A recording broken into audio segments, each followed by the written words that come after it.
సునీల్ కొనుగోలు కార్యాలయంపై పోలీసుల దాడిని ఖండిస్తూ భద్రాద్రి కొత్తగూడెం జిల్లాలో కాంగ్రెస్ శ్రేణులు నిరసనకు దిగారు.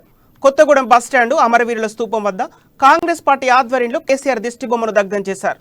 సునీల్ ఆఫీస్పై పోలీసుల దాడిని తెలంగాణ పీసీసీ ప్రధాన కార్యదర్శి ఎడవల్లి కృష్ణ తీవ్రంగా ఖండించారు. ప్రజాస్వామ్య దేశంలో అందరికీ స్వేచ్ఛ ఉందని, భావస్వేచ్ఛ రాజ్యాంగం కల్పించిన హక్కు అని తెలిపారు. రాజ్యాంగాన్ని కేసీఆర్ కాలరాస్తున్నారని ఆరోపించారు.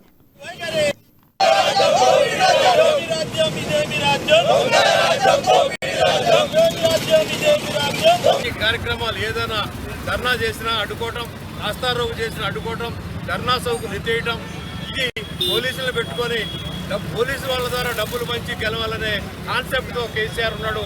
అది తీవ్రంగా ఖండిస్తున్నాం. కాంగ్రెస్ పార్టీ చూస్తూ ఊరుకోదు. రేవంత్ రెడ్డి గారి నాయకత్వంలో హైదరాబాద్లో భారీ ఎత్తున పోలీసు మీద యాక్షన్ తీసుకోవాలనే దాని మీద ధర్నా జరుగుతుంది. ఇవాళ కేసీఆర్ కూడా దీనికి మూల్యం చెల్లించుకో తప్పదు. రాబోయే ఎన్నికల్లో ఇలాంటి జిమ్మిక్కులు చేసి గెలవాలనుకోవడం పొరపాటు, అది కాదు. ఖచ్చితంగా వచ్చే ఎన్నికల్లో కాంగ్రెస్ పార్టీ విజయం సాధిస్తుందని, ఇలాంటి దుర్మార్గ చర్యల్ని తీవ్రంగా ఖండిస్తూ భవిష్యత్తులో ఇలాంటి పునరావృతం కాకూడదని